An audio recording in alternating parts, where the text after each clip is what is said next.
সম্পূর্ণ ডিম ছাড়া সুজির কেক মুখের মধ্যে একদম গলে যায়। কাউরে একবার বানায় খাওয়ালি সে পাগল হয়ে যাবে রেসিপির জন্য।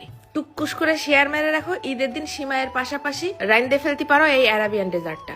প্রথমে নিতে হবে না 1 বয়ম চিনি। কোড়ের এই চিনির বয়মটার জন্য যারা পাগল হয়ে যাচ্ছে একটুখানি ধৈর্য ধরো, খুব শীঘ্রই পেয়ে যাবে আমার ইডব্লিউপি বাজারে। এইবার নিয়ে নিছি একটা 4 কাপ। এই কাপ দিয়েই আজকে সমস্ত মাপ দেবো। ফার্স্টে আগে নিয়ে নিলাম ভরে ভরে 1 কাপ চিনি। এইবারে 1 কাপ চিনি ঢেলে দেবো ব্লেন্ডারের মধ্যে, ঘোলি দিয়ে একদম আটা বানাই নিয়ে আসি যেন গলতি সময় না লাগে। তারপর একটা কড়াইয়ের মধ্যে ঢেলে দিলাম ওই কাপেরই 2 কাপ সুজি। একদম মিডিয়াম আছে তেল ছাড়া সুজিটা ঢেলে নিতে হবে না, যতক্ষণ না পর্যন্ত সুজি দিয়ে একটা ভাজা ভাজা ঘেরান বেরোয়। তারপর সুজিটা নামায় রেখে দিয়ে ওই কড়াইয়ের মধ্যেই ঢেলে দিতে হবে ওই কাপেরই 1 কাপ গুঁড়ো দুধ। গুঁড়ো দুধটাও সুন্দর করে মিডিয়াম আছে টেলে নেব। গুঁড়ো দুধ ভাইজে নিলেও কিন্তু হেভি একটা ঘেরান আসে। এবার গুঁড়ো দুধ ছড়ায় রেখে দিলাম চামচখানি ঘি। ঘিটা গলে আসলে ফেলাই দেবো 1 কাপ ভাঙিয়ে নিয়ে মোটা সিমাই। সিমাইটা খুব ফাইন করে ভাজতে হবে যতক্ষণ না পর্যন্ত গাঢ় রংটা একদম লালচে লালচে হয়ে আসে। এবার এক গামলার মধ্যে ফেলাই দিলাম ওই টাইলে নিয়ে সুজি, ব্লেন্ডারের মধ্যে গুঁড়ো করে নিয়ে চিনি, তারপর যাচ্ছে টাইলে নিয়ে গুঁড়ো দুধ।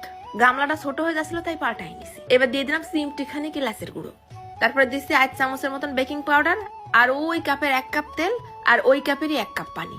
আর কোনো কাজ নেই, খুব সুন্দর করে ঘুটে ঘুটে মাখতে হবে। সুজির এই কেকটা কিন্তু আরাবিয়ান ভাষায় কয় বাসবুসা। এই কেকটায় যেহেতু ডিম দেওয়া হয়নি এটা কিন্তু পন্সের মতন জমে যাবে না। এইবার যে পাত্রে কেকটা বসাবো সেই পাত্রে আগের থেকে লাগাই দিলাম একটুখানি ঘি। তারপরে ওই সুজিটা এর মধ্যে ঢেলে দিয়ে উপর দিয়ে আলতো করে বিছাই দেবো ওই ভাজা সিমাই। এটা তোমরা ওভেন, এয়ার ফ্রায়ার যে কোনো কিছুতে বানাতে পারো, কিন্তু আমি আজকে বানাই নিছি পানির ভাপে, কারণ সবার ঘরে তো ওভেন এয়ার ফ্রায়ার নাও থাকতে পারে। ঢাকনার মুখটা আটকাই দিয়ে প্রায় 40 মিনিটের জন্য রেখে দিলাম মিডিয়াম আছে। 40 মিনিট পর চামচ দিয়ে একটা খোসা মেরে দেখি চামচটা একদম শুকনো বেরোচ্ছে, তার মানে হয়ে গেছে। এবার উপর দিয়ে তোমার যা মন চায়, ফুল, পাখি, ইন্দুর, বান্দুর, বিল্ডিং যা মন চায় সেরকম ডিজাইন করতে পারো। আমি এবার মেরে দিলাম একটুখানি কনডেন্স মিল্ক, আর ফাঁকে ফাঁকে 4-5টা বাদাম। এক কোনা দিয়ে সুন্দর করে কাটা শুরু করবা। যদিও এটা অত পিস পিস হবে না, কারণ এর মধ্যে তো ডিম দেওয়া হয়নি, শক্ত জমাট বেঁধে যায়নি। এটা হচ্ছে নরম তুলতুলে গালের মধ্যে দেওয়ার পর স্বাদের ঠেলায় গাল ভরে যাবে না পানিতে, তুলতুলে রসের মতন মিল হয়ে যাবে। আমি আবার উপর দিয়ে মেরে দিলাম আরো একটুখানি কনডেন্স মিল্ক। নিচে নরম তুলতুলে সুজির পর উপরে মুসমুসে ঘিয়ে ভাজা সিমাই পড়তেছে দাঁতের তলে। একবার বানাই খালি যে কেউ প্রেমে পড়ে যাবে নিশ্চিত।